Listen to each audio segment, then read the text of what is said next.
Welcome to Tea Time with Shaylee and Amber. I'm Shaylee Evans, and I'm a life coach for pets and their people. I'm a truth seeker, and it's my passion to empower others and to give animals a voice along the way.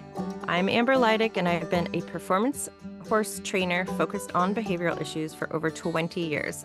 My current passion is creating impactful in-person and online events and collaborating with professionals to be on the leading edge of positive change in the horse industry. We are two friends invested in theta healing, belief system work, animal communication, and any resources that benefit human-animal partnerships. So turn up the volume and let's dive into the Great Awakening, brought to you by our horses. Hello, everyone, and welcome back to the podcast. Today, we are super excited to be talking with Kara Daniels with Deep Root Connections. Thank you, Kara, for joining us. Yes, thank you so much for having me. Definitely, we're stoked. So briefly, from what I know about following your content, is you are a healer of the land, or healer with the land, I should say. Communicator, lover of animals and gardening, and it feels to me like you guide people to a deeper understanding of the spirits of the land and how we can all co-create and coexist harmoniously together. What did I miss? What feels relevant and good to add about who you are and the magic you bring to the world? Oh, I think you nailed it. That's a really good description. That's a really good description. I mean, I'm kind of like a jack of all trades.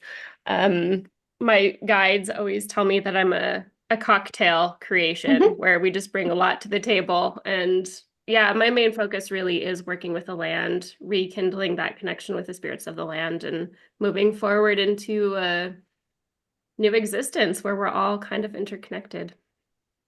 I love that.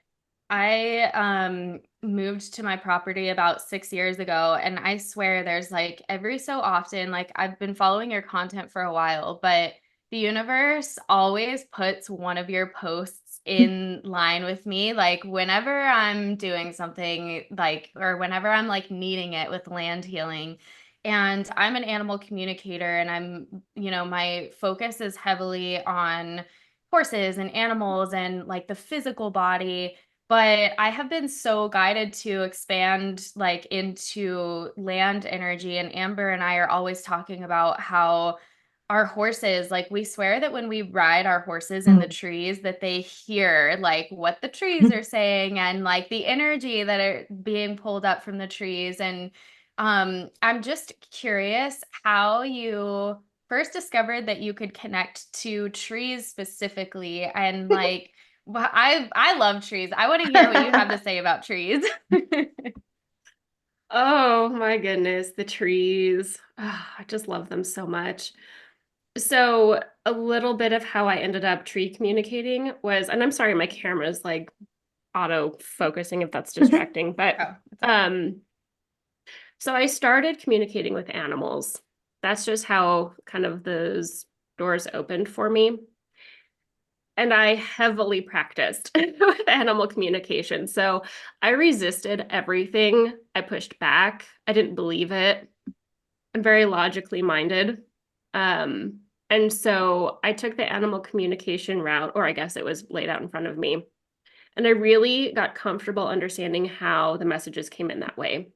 So luckily I started there because you can have proof with animal communication, right? Okay, this is what I'm picking up from the animal. Yes, I nailed it.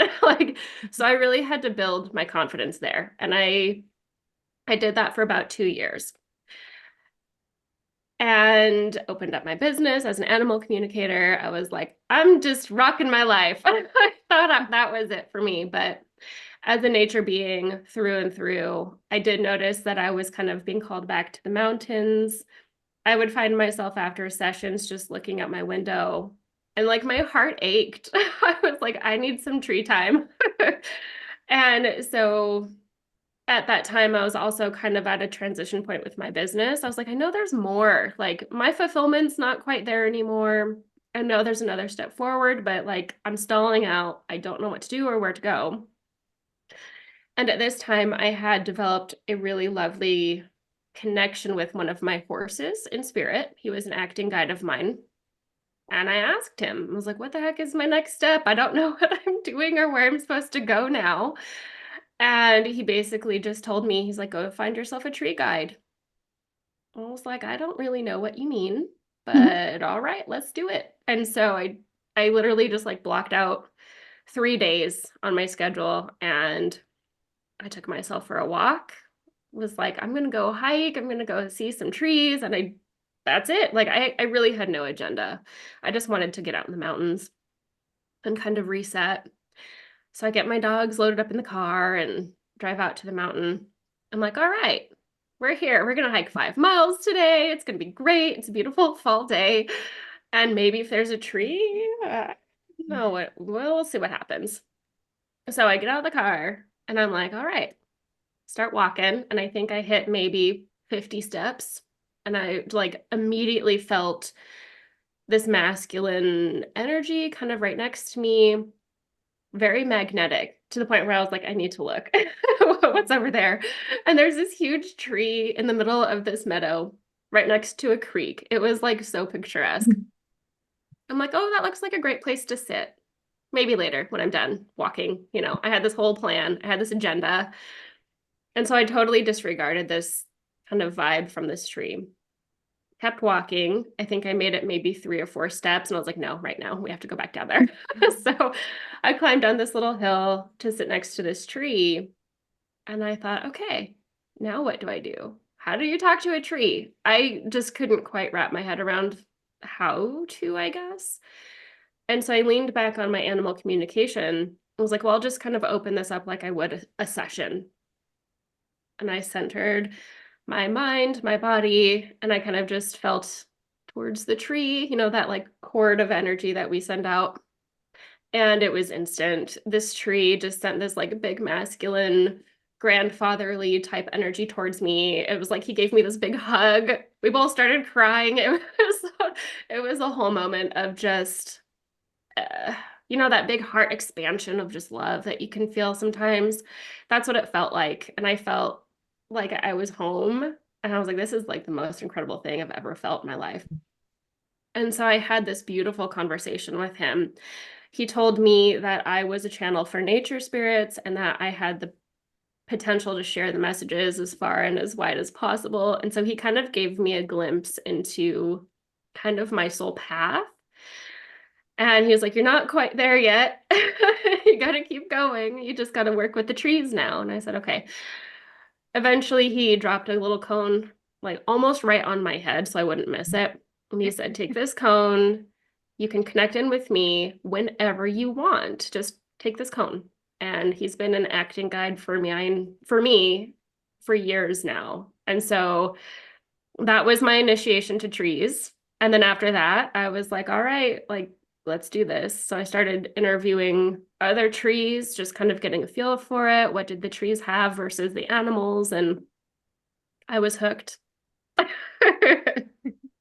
That is so awesome. I love that so much. I can totally relate to animal communication and in the beginning, like getting that validation and being able to hear back from like the person and how the animal's acting or whatever, going to the vet, discovering the whatever.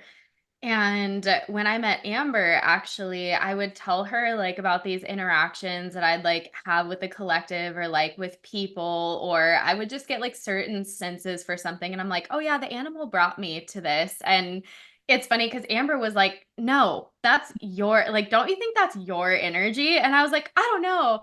That's scary. Like, would people actually want to hear like what I'm channeling from like a different spirit? Like, people come to me for their animals. They don't come to me to hear that I'm connected to their grandmother, or I'm connected to their land or their spirit. I started really what's happening to me is like wildlife spirit guides. So I will have and Amber has encouraged Amber's like my spirit guide too, because she has like totally encouraged me to like, it's funny how life will like bring people together that can encourage you. And now I have sessions where, just this week I was like, oh, I see a dragonfly spirit guide with me. And she was like, oh, hold on, I need to take a picture of my arm because there's a dragonfly on it and I'll text it to you. And it's just so cool. And one of the things that I think is like so amazing that I found on your page, and this isn't when I very first found you, but it's just something that's coming up. You said at one point in one of your posts that if you need to cut down a tree or remove a tree, to give it a 24-hour notice so that it could like know if it wants to become a like an earth spirit or a sky spirit. And I think I'm just getting the gist. This is just my interpretation of the message or what I remember from it. And so my husband was needing to thin out this area in our woods. And I was like, we can maybe ask the trees if they want to be repurposed into a garden bed. And we got to give them like a day. We gave them 2 days notice. And we were like, we marked them all. And we were like, you guys are the ones that are coming with us. We thanked them and stuff. And it's funny because my husband is totally on board with like the things that I do spiritually, but he's not like heavily involved, like he's like, you do you, whatever. But he just went and did a job recently and he's like, you got in my head because I have to give all the trees a 24-hour notice. And I can't just go to a place anymore and like cut down a tree. I've got to like talk to and it's like when we mow the grass too, I'm like, all right, little beings in the grass, like you got to get out of the way. We're mowing the grass today. And you've really opened up my eyes to that. But I need to send you some pictures because I just think it's so cool. So we cut down 10 little trees and I showed all of Amber and I did a retreat and I was passing around the photos because I was like, look at how incredible this is. I follow this person that says you give them a 24-hour notice. And when they get the 24-hour notice, they know what they're going to become. And it is so incredibly obvious.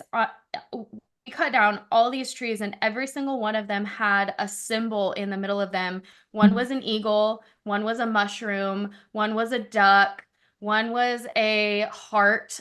And every single one of them had a symbol. And I'm not gonna lie, just out of curiosity, we cut down one tiny one without giving it notice. Sorry, tree. And it had no symbol in it. Like it was just the tree. And we were like, this. Then I was like sold. I was like, okay, we gotta have Kara. Like, this is such a real thing. It's so crazy. Do you find that stuff like that happens with you? Like they give you a sign of what they're gonna be? I can't say I cut down trees often, Yeah. honestly. Um, Mine usually just end up blowing down. But yeah, I mean, I think that's a really incredible story. I love that so much. I have had other people tell me that when they let their trees know, they get an understanding of what the tree wants to be, or they see things differently, or even if they give them more than 24 hours notice, they'll give them maybe like a month or something, the tree will actually start to die. So that's more common in my world, but I love the symbology with you. That's just like, Yeah, it was crazy. And I think another thing that was crazy to me is when I first moved to our property. This was actually when I first discovered you. Sorry for telling all these stories, but it's just cool because it's like how I met you and how you've like changed my viewpoint to looking at the land. It's so fun. I all of my horses, we put an arena in our land, and this was the first property that we have owned together. Like I've always had to board my horses, so this is our first farm, and it was like everything that I ever manifested. But the land felt very sad to me when we moved here, and I hadn't really thought about like communicating or connecting with the land when we first moved. I just knew that like it wasn't taken care of. The person was going through a divorce. It just felt like a really heavy energy. Like all the fencing had fallen down, everything was overgrown. And we started cleaning up the land, and there was like this little shack next to this oak tree, like a little like building-esque thing. And my horses would not go down to that side of the arena. Like they were just spooky at it at first. And I was like, oh, they just have to get used to the building. Like, didn't think anything of it. And my one horse was so persistent, and he was like, that tree is so upset. Like this building that's next to this tree is like not okay. You have to take it down. And I kind of ignored that for a while because I was like, oh my God, I'm going insane. Like, my horse is not connecting to this tree. I mean, I believed that he was worried about something, but I did not necessarily believe that the tree could be giving such a strong energy to my horse. And and then I had another communicator who was like a friend of mine at the time connect to my horse, and she was like, "Oh, there's like this oak tree that has like a heavy energy around it." And I was like, "Holy shit, that's the tree next to the shack." So we took the shack down, and lo and behold, like this tree, well, okay, I didn't know this at the time, but then I just saw your geopathic stress thing recently and how wasps find it. So this little shack had like thousands of wasps in it. Like, we ended up having to take it down in the wintertime so that we could like open it up and the wasps could figure out what they were going to do, because we were like, all right, the shack has to come down. There's thousands of wasps. I didn't know at the time that wasps were attracted to like geopathic stress or like a stressed negative energy in the land, or that they could be. Um, and so we took the shack down, and then all of a sudden the tree started becoming super healthy. My horses weren't worried about that space anymore. Um, but then we started getting wasps in another area, and that is when that's when the universe sent me another one of your posts, and you were like, if you have wasps or bees or like ants in a certain area, you might want to look into geopathic stress. And that's when I reached out to you, and I was like, what is this madness? Like, I have to learn. I bought a book about it, and then you were like, you can, okay, last thing I want to say, and then I want to hear, and then I'm gonna stop talking. But it never occurred to me to ask them to go somewhere else, like give them a notice. But you posted one time about a little mouse, and or like a mouse family that was like living in someone's home, and you gave them somewhere else to go. Like, you were like, okay, let me feel onto the property and like tell them where to go, and this would be a good home, and you have like X amount of times. And I was like, oh my gosh, that makes so much sense. Like, why are people not doing that more? It's usually like, get out of my house, I don't want you here, but then they have nowhere to go. Yeah. And so I instructed the wasps to like go to a certain tree, and all of that happened within 24 hours, and it was so cool. So, one, thank you for the content that you post, and two, it's so crazy how, so can you talk a little bit about geopathic stress and like the energies of the earth? It's very fascinating to me, and I feel like there's a lot of different information on it that's confusing. Yes, and I will be the first one to say I am not an expert. Where do I want to begin? I know. So the animals actually introduced me to earth energies. It's a very long story. It was a reincarnation, actually, a dog that was like teaching me a lot about earth energies. He's like, you have to come find me, but I'm going to tell you how. And he was like, you have to map out. So you have to look at earth energies, follow the ley lines of like the United States. And I was like, holy shit, what are we doing? Sorry, sorry for my language, but I literally was just like, I don't know what we're doing, but I'm going to just go for it. So that's when I started to learn about earth energies, ley lines, what that actually was, portals. I mean, all like vortices. I mean, there's so many different kinds of energies. And I actually have a few books if this is a space that you want to look into. It's called Heal Your Home. There's 1 and 2, and I can't remember the author, but he goes really into land healing. It's a great resource for anybody that's like, how do I make my land high vibe or my house? But kind of going back to the tree and the wasps and all the animals. So there's like energy lines within our earth. They flow certain directions, and some of them will radiate energy upwards that actually is now more scientifically proven to be really negatively affecting your physical body. Like, they're linking cancer to it and migraines and lack of sleep and all sorts of stuff. So that's kind of part one. And I'm just thinking about your tree too, and the voles and everything, because trees will actually kind of, if they grow near an energy center that's like not as high vibe, and all of this stuff, by the way, is like just the way that the earth balances her energy. So they're not necessarily negative. It's just places that we shouldn't live on top of, type of thing. But like trees, when they grow next to something that would be considered a little bit more toxic, say, they'll actually like lean away from it and they'll try to like get away from it.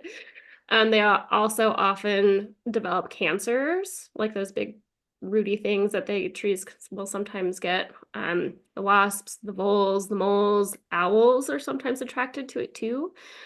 So there's a lot of signs within the natural world of what is actually going on energetically with the land.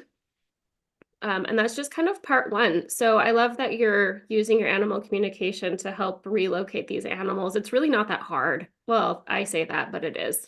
I do case studies with wildlife specifically to see if there's like a pattern or a way to work with animals to relocate them. Rodents are hard.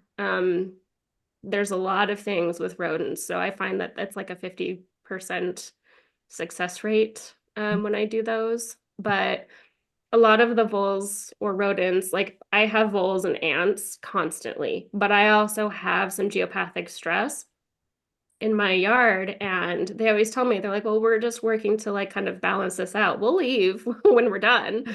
I'm like, okay. Or the ants, I just kind of work with them. They migrate. It's cool because like going back to ley lines, it's literally a line, a straight line that these ants will live here and then they'll move and then they'll move. And it's just like I can map it out and it's a direct line.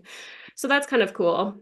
Um, but yeah, they are actively there to like dig up the dirt, transmute the energy and the soil. And so they're doing a lot of work for us. So I don't always like to ask them to relocate. I ask why they're there first. It's like, what's the bigger piece? What do we need to know? When you're done, can you please move? Or if it's like you need to move now, then there's like negotiations and yeah. We could dive into all sorts of like trails here. Which direction do you want to go? Yeah. Ugh, well, that's just making me think like when you just said like, oh, why are you here? Because I just had like an ant invasion in one of my bonsai trees in my house. And I was talking about how like sad I was about it. And then I was like, oh, maybe my life with this tree is done. Like I just need to put it outside. Like I was like, I don't know what to do. Like I could not get the ants out of it. And I'm just thinking like, oh, why are the ants in it? And I'm like, I got that tree in like a time in my life that was a little more like tumultuous. And I have been like on a meditation bender lately, like 3 hours a day. And I am like transmuting a lot of stuff from that time in my life. And now I'm like, oh my gosh, the ants are probably like cleaning up the energy. But what's funny about that as well is that I put the tree outside. I didn't know what to do with it. And I was just kind of ignoring him for a while. And I realized that my husband unpotted him and put him in a flower bed so that he wouldn't die. And he was like, he doesn't deserve to go out like that. Like, why did you, like, we've had this thing for like 10 years. Why did you just put it outside and like leave it to die? So I don't really know what direction to go. It's just fascinating to me that they could be doing work like that. And so if there is an area that is a little more stressed, and I'm just thinking of how you say like the tree leans away and stuff, because I was working with that area where the shack was the other day, and I was kind of like using dowsing rods to find this line, and I found this line that went through another tree that was diseased and then to my back porch where all of the new wasps were from this year. And I was like, wow, that's fascinating. Like there really is a line that goes straight, and the tree is like way leaning off to one side. And I he has like all the things like the funguses, the a branch fell off of him. um but I'm not like, is there a way to, I'm sure it's not a one size fits all, and I just did what I felt like I needed to do, which was like I literally just put my hand on him and just started like humming him a little song. And then I put a little like a circle of crystals around him. And I have to say the ants are not on him anymore. But like, are if there's an inspired action like that, do you think that that's coming from the tree, or like how could someone start to like connect with those heavier parts of the land?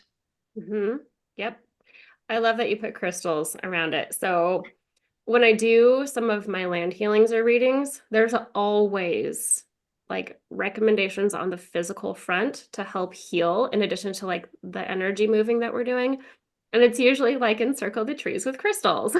Oh, cool. Yeah, yeah, yeah. And so the land, this is what's so amazing. And I just like could talk about this all day, but the beings of the land, just like your trees, the wildlife, all and the unseen realm, like the fairies, the elves, the gnomes, they all have things that need to be done in the physical realm. And that's the beauty of the partnership is they can work on their unseen planes, right?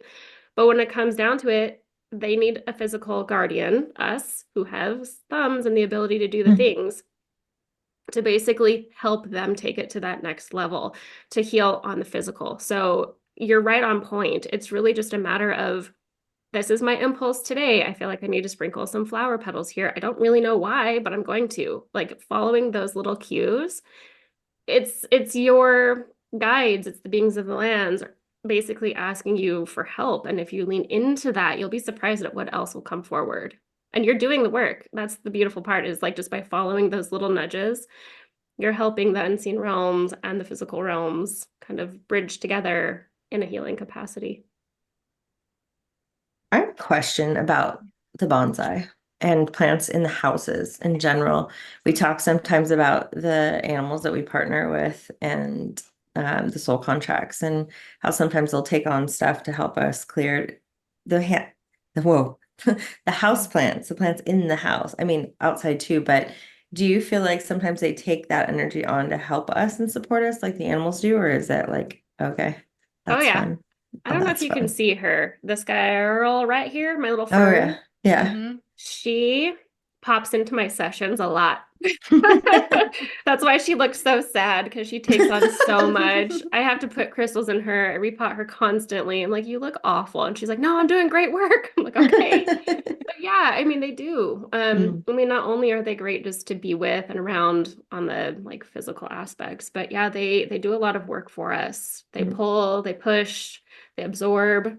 The only thing that I've noticed with potted plants specifically is they need new soil and new nutrients or fertilizer more regularly because they're working really hard for us. And as mm. energy healers, yeah, they pop up a lot in my sessions like, hey, I'm bringing the vibe of fern today. Or so yeah, I do find that they like these plants in my office look and feel so much different than the ones in the rest of my house because Mm. those ones are like, we don't want to work. We're just gonna hang out.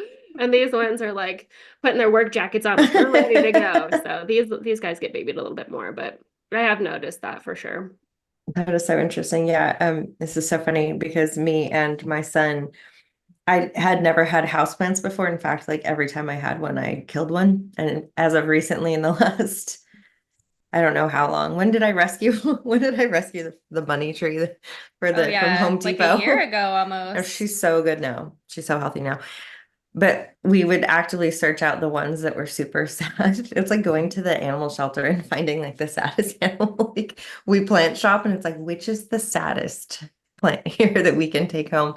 And we were at the grocery store and there was this like the vines, the really long, I don't even know what they're called. And the soil was so dry. And this was at the same time that Shaylee was talking about how she was running around like dehydrated and she couldn't Hmm. hydrate. And she realized that her plants were really dry. And she was like, it was the plants.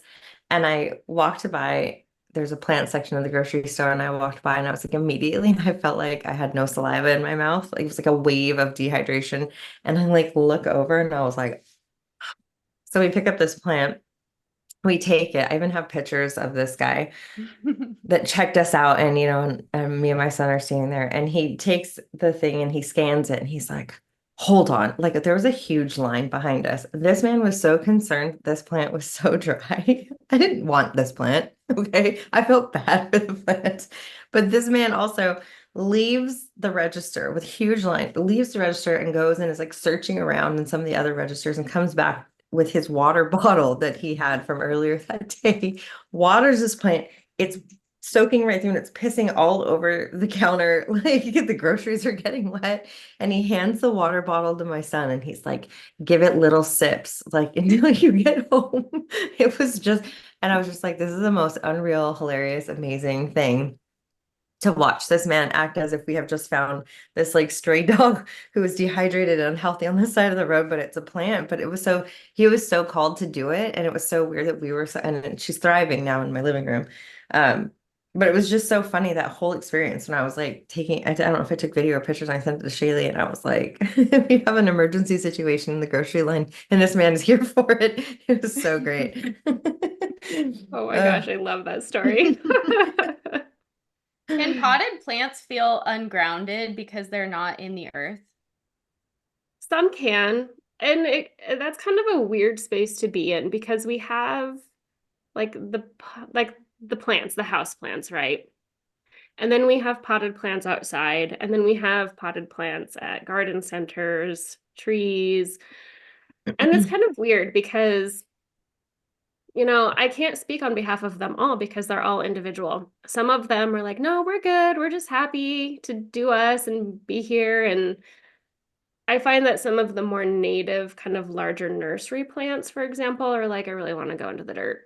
But they're good. So instead of communicating through their root network, they kind of just communicate from their tops outward, which is natural, but it is kind of like a cutoff, of course. I don't know, it just depends. I find that some trees are like, I really want to be in the dirt with my family, Mm-hmm. or they feel isolated because they aren't in a native grove, or it's hard. Yeah, so I'm gonna say 50-50 on that.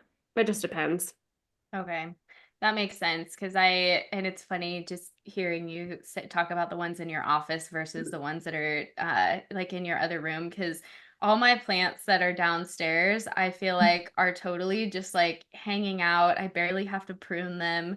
And I'm thinking, like, I just spent an hour pruning my plants up here in my office yesterday because I'm like, ladies, you are what? Like, they do just get like wild and crazy, and they tend to get like they are constantly trying to sprout and stuff is dying on them all the time. And I'm like, why are you constantly doing? But now it makes so much sense that they're like doing some good work in here, just detoxing my office. But I was curious if they could feel ungrounded because I got two hanging plants this year and I could not keep them up there. Like something made me plant them in the ground. Like I was like, you are not meant to be in a hanging pot. They just didn't seem like I don't know. They didn't seem happy. So I was just curious if, because sometimes I talk to house cats and I feel like animals like birds in cages, how they can sometimes feel ungrounded within the household because they don't get to get outside and put their Yeah. feet on the ground and stuff. So I was curious what your experience is with plants. That makes a lot of sense.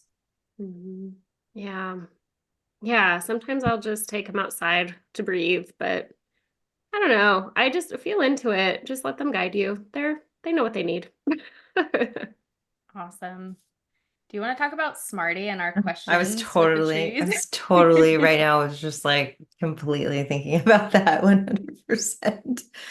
Um, Shaylee and I talk about, I have a horse named Smarty who is very sensitive and deeply affected by trees. And so when there is a tree that is definitely, well, we had some pretty big storms here. I'm in California like 2 years ago, and it was right after we had had a fire. And so a lot of the forest that we had went to ride in was distressed, I would say. And because there was so much water, a lot of them had fallen down. And just being in general, he's very sensitive to if there's a tree that looks unhealthy, or if there's a tree that has fallen over but it's still alive, or it just like there are so many things where I'm like, I swear this horse will see a tree so far ahead and he's like, oh, and it's like he's so sensitive to that. And I was like, I wonder if he's like a horse version of you. Like maybe he is more connected to the plants, and the earth piece of it. Because my other horses just, they walk down the trail and they may like, oh, look at that. That looks different and keep going. But he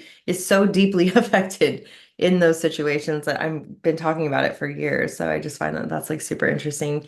Do you have anything to say around that? Any? Yeah, That is like if trees are interesting.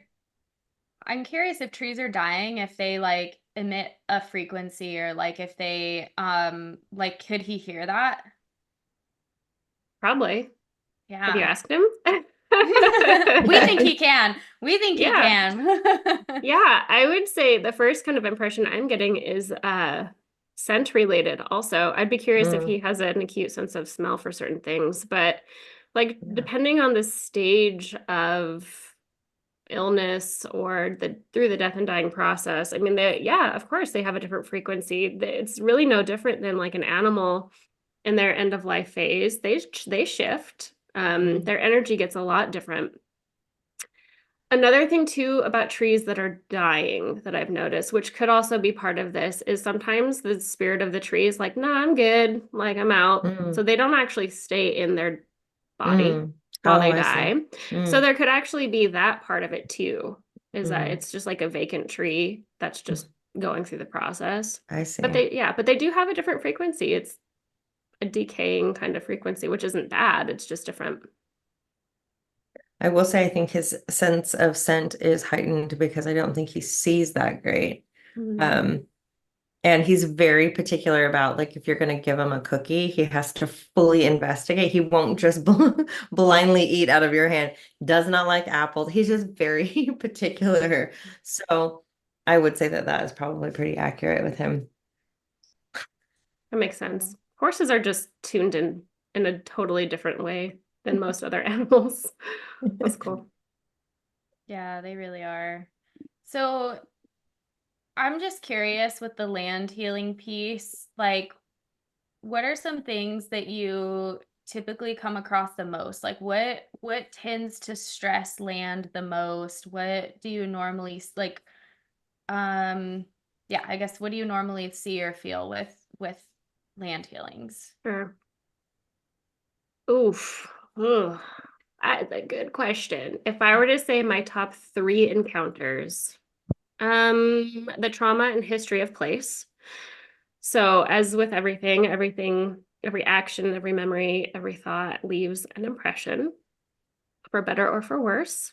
Usually the land that I work on has some really nasty history. The western part of the United States with all of the massacres and everything like that, the Trail of Tears. I've worked on some places like that. That energy is still in the land. And I don't know if you're familiar with the Akashic records for like Mhm. people, animals. Well, the land itself has Akashic also. It has a soul.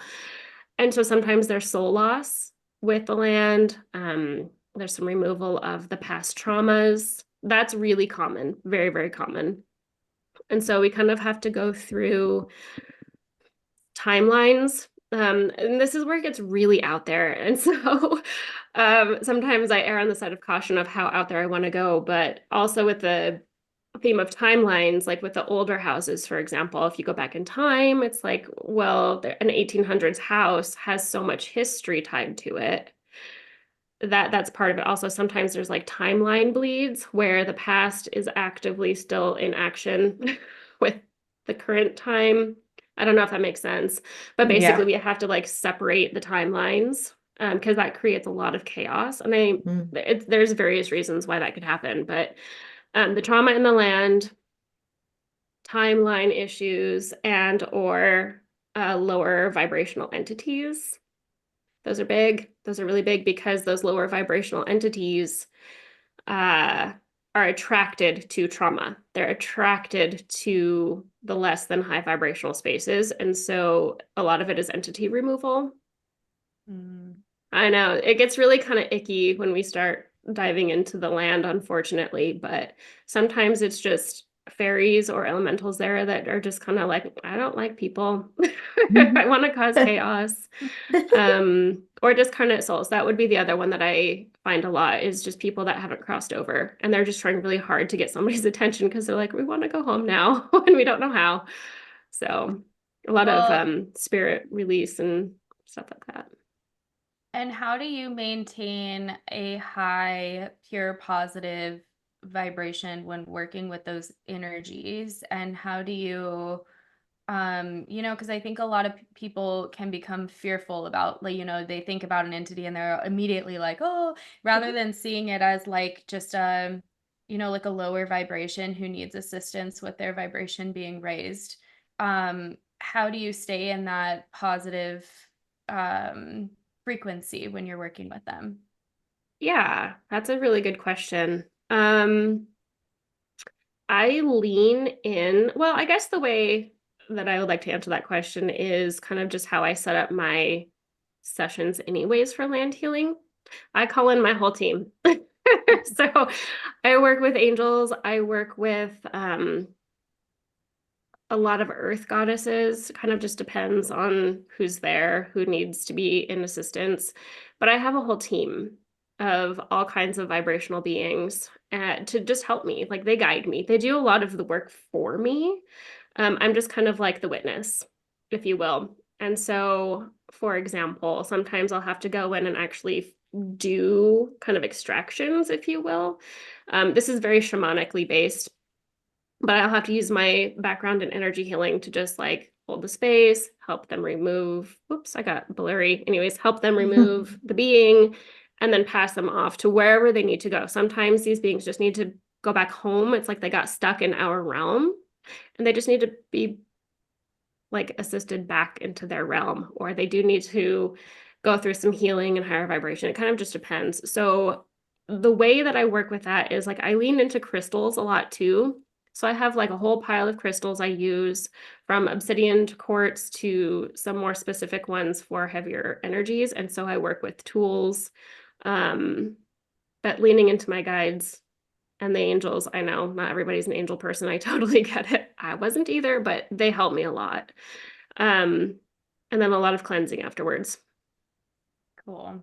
That's awesome. I have a really big spirit guide team as well. And I'm always, even in my animal communication classes, I'm like guiding people to connect with their spirit guides because I'm like, you Mhm. have no idea how supported you are. Like, you could be so supported if you wanted to in anything, and they never steer you wrong. And they're so clear and they can send you so many signs. So I love that. It sounds like this is just what you are called to do and what you're being guided to do. And so, why would you have a reason to fear it? Why would you have a reason to get ungrounded or unbalanced if you know that you're fully supported going into it? And I think that's such an important piece to talk about because Amber and I teach a lot of we teach about connecting to your intuition and stuff like that, and there can be a lot of um fear from people going forward, or just worry, like mistrust, worry. And it's so potent to remember that a big part of that is like you learning to connect with your own God. Like that's something that someone can't teach you. Like you just have to learn to discover them and connect with them. And how did you find your team? Like, were you meditating? Were you, because I find it so fascinating. Like, I don't even remember how I found do you remember how you found your team? Um, that's a good question. Uh, hmm. Yeah, it really goes back to animal communication. Once I learned I could and trusted the process, communicate with animals and those in spirit, my horse came in and he was like, "Yeah, I'm your guide." Okay. And then he introduced me to the rest of my team. And so it took me baby steps to really get there. I leaned into those that I trusted, that I knew. And I think without my horse and spirit, it would have been a lot harder for me to just be open to my team. I didn't think I could reach them.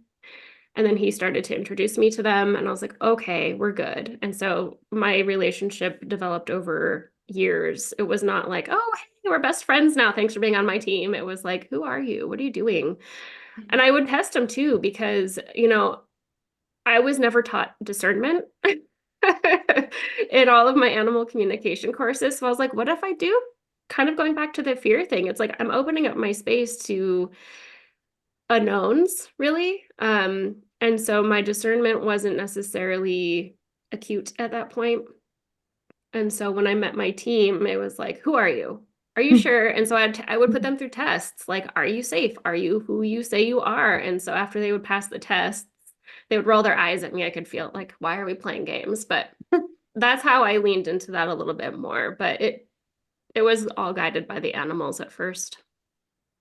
That's so cool. Mine were guided by my animals too. And I think that's so good for people to hear, especially our listeners, because like I think sometimes they feel like they should know it all at once, or like I love the idea of you discovering them over years and I tested mine too. Like I was like, if this is a thing, Mhm. I need you to send me a feather like right now. Like I'm not talking about a week from now. It's gonna need to happen today. Like and it's just so cool to test them like that. So I love that it took you several years, and to hear I think it's gonna be helpful for people to hear your skepticism and that analytical mind, and knowing that it doesn't just come all at once. It's not something that is bestowed on you from a young age, because sometimes that can keep people from tapping into their intuition too, as they're like, oh well, you have a gift, and you must have been born with this, and it's such a common misconception. Yeah, I love how you tested your guides. I did the same thing. I was like, I need to see numbers, or like the repeating numbers were kind of my thing. And then I started testing them too. I was like making big decisions, and I was like, if it's a yes, I need to see this. If it's a no, I don't want to see this. Like I didn't really know what I was doing. But I did. I tested all of it because, I wasn't raised in a spiritual family. I was dipping into this in my late 20s, and I was like, I'm sorry, like I just can't go there without proof. And so I started asking for signs, and then I would see them and things would start happening, and I was like, okay, I'm starting to slowly believe. Slowly. It took some And it's time. so crazy how quickly they can send you a sign too, and how once like your team gets established, they just send them to you all the time. As like I have hawks that will follow me on every single road trip, every time I drive, and just certain, and my number, I love numbers too. It's just something that can be so concrete and so quick, on a license plate or whatever, and you're like, thank you.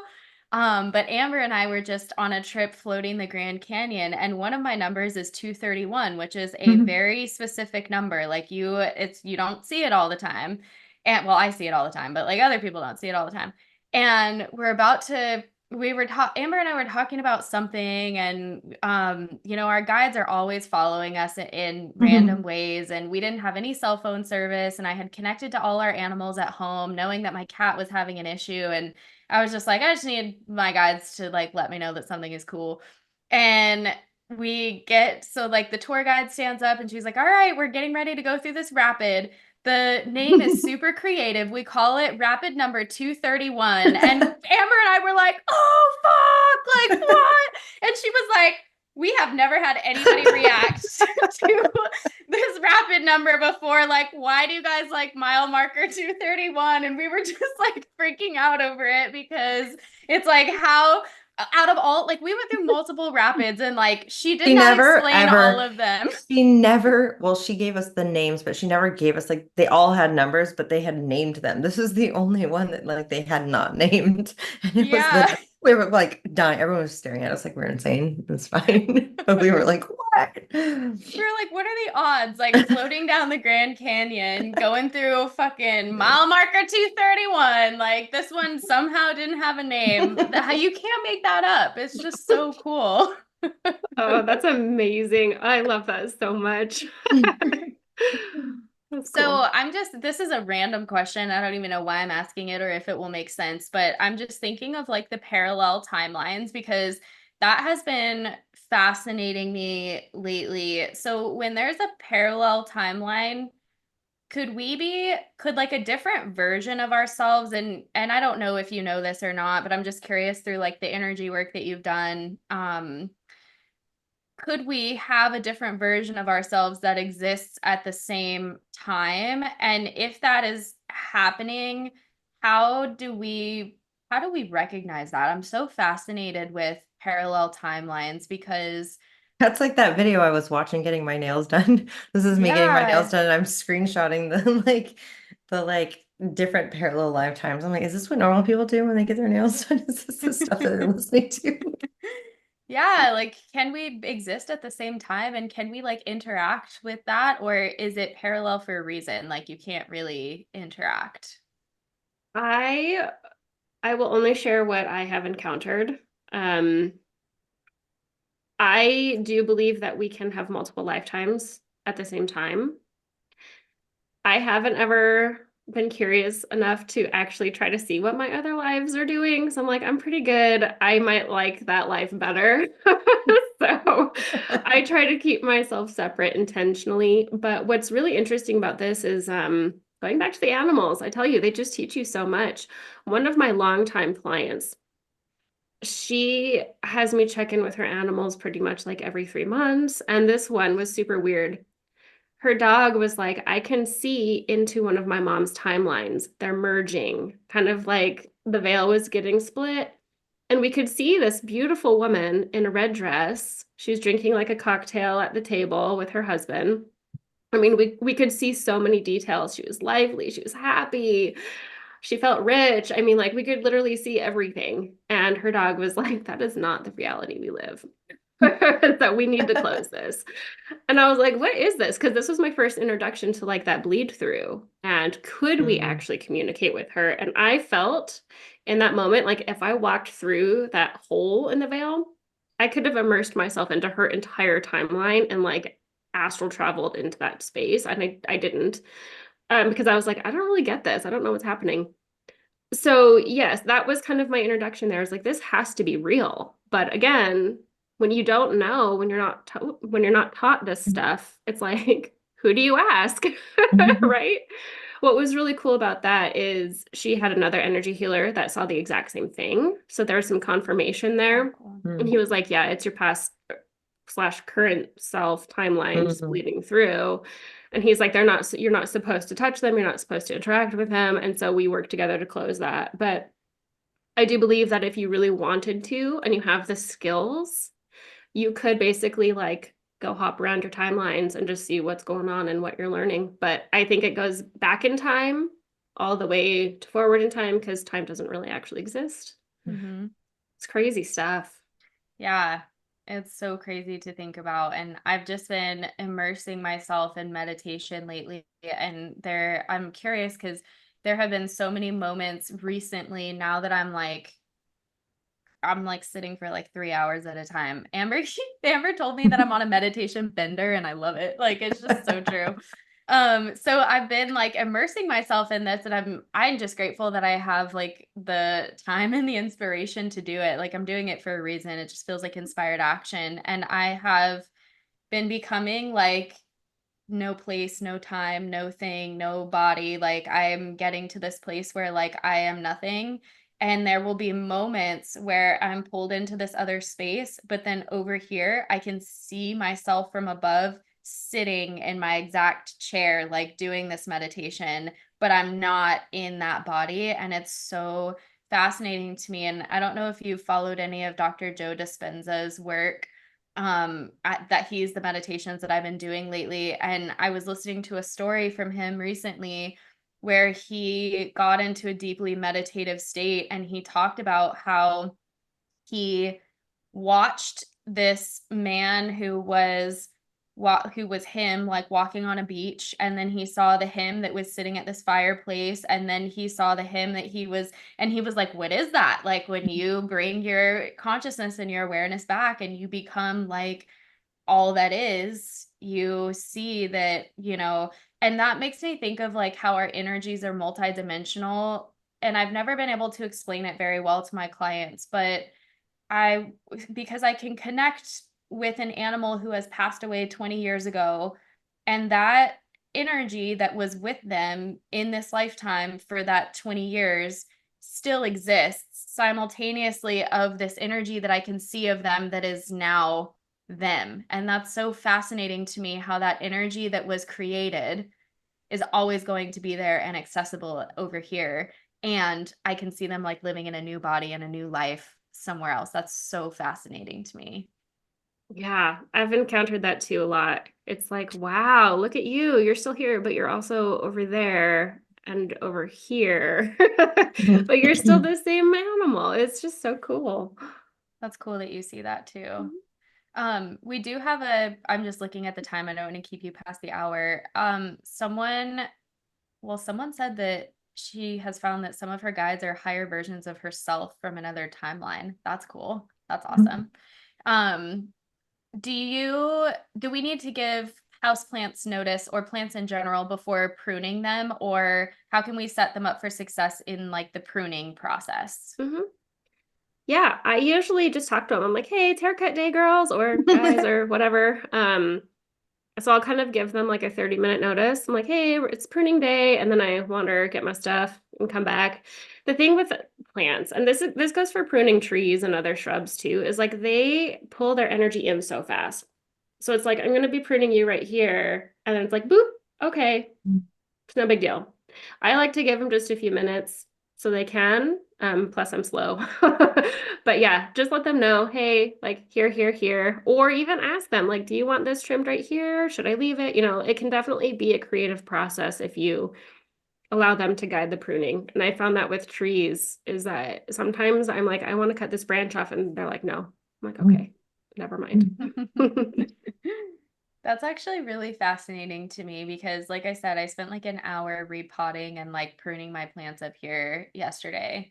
And there was this, I have like a little, I think it's like a wandering Jew, or it's like just some sort of like little wandering guy. And I was looking at this like whole mess of things. And then everyone that I picked up that I was going to cut off, it just like cracked off. So I was like, oh, okay, you're ready to get rid of that one. And then I would pick up the next one and it would crack off. And I was like, oh my gosh, that's so weird. So then I went to the other plant that's the same plant but in a different pot, and I was curious if like that one was just I was like, it's like the validation thing again, right? Like I was like, is this a real thing? Like, is it actually pruning itself and just like waiting for me to pick up the pieces? And I went to the other one and those suckers were holding on. And so I had to like look at like where the leaves were and where, and I was like, oh my gosh, it's actually a real thing. The other one was ready to shed its little arms. So cool. Okay, one last question. Do you have any advice for dealing with weeds, especially invasive weeds that grow in the hay and pasture? Invasives. Usually that's caused by an imbalance in the ecosystem from a very biological standpoint. You can communicate with the consciousness of the weeds. So versus kind of like talking to an individual plant, you can kind of group their consciousness together and just be like, why are you here? Is there any way that we can maybe encourage you to relocate, or what would it take for you to not be here anymore? So that's kind of one way you can approach it. I know the weeds are hard because like I have hay, I have horses, I totally get it. Other things you can do, I would honestly just ask like, where's the imbalance and how can we fix it? And so leaning into communicating with the ecosystem and the plants, that's how I would approach that. Oh, was there another part to that, like the pulling of them, or did I make that up? Oh, no, but No. maybe the weed consciousness is like telling you to talk about pulling them. Yeah, because I was like, I just literally saw a plant getting plucked out. Like maybe I should talk about that too. Yeah, so a lot of people worry like if they go into their gardens or anything like that, well, I gotta pull my weeds. Well, okay, like we get it. It's not great to pull the weeds, but they're okay with it. It's like weed pulling day. Like raise your hands if you're ready to get plucked out of the dirt. I mean, the thing is like they get it. We're trying to create our own little micro ecosystem. And they're like, our perceived balance with those plants there isn't there, right? The equilibrium of what we're going for isn't there. So they're like, okay, like I'm growing here, but okay, just compost me.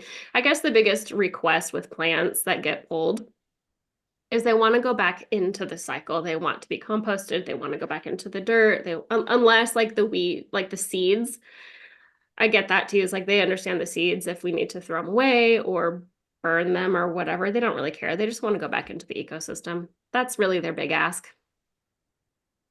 Cool. I love that. I kind of find when I'm weeding my garden too, it's funny how like certain weeds will get pulled and I'll like turn around and be like, oh, the garden looks great. And I'll see like a few little stragglers and I'm like, ah, guess that wasn't meant to be. Like they'll just, it's like kind of funny how they might pick and choose. You don't Yeah. get all of them all the time. So Perfect. anything you feel you need to say, Amber? No, I just loved this conversation because I think about my tree outside, and the one thing that stood out was interesting when we first moved to my property in like 2017, there's a very large oak tree on the outside, and it wasn't super healthy when we first moved there. And we noticed that I had a lot of owls in my tree all the time. Like there were owls, and I loved it because I was like, oh, but it's interesting because they're not there anymore, and the tree actually is very much healthy. So I was just, you said that, and I was like, oh, that is so fascinating. I do miss the Mm. owls, but but if I look at it that way, the tree is very close to my house and also it's where I park my truck. So I'm glad that it's doing better.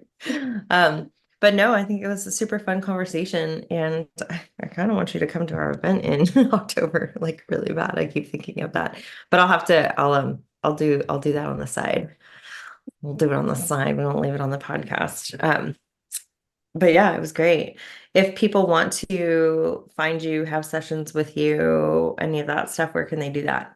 Sure. So I'm mostly socially on Instagram, Deep Root Mhm. Connections. And my website is deeprootconnections.com. Those are like my two places. Perfect. Rad. Well, thank you so much for hanging out with us. This was so much fun. This is one of our more fun conversations, I think, because it's so different Yeah. from everything that we've had. People are saying, please have her in October. Okay. Once we stop recording, I'll tell you about October. Okay. Okay. Well, thank you. Oh my gosh. You two are just so much fun to talk to. We could talk all day, I feel like. So Oh, thank you so much for Yeah. having me. Yeah, thank for you. sure. Thank you.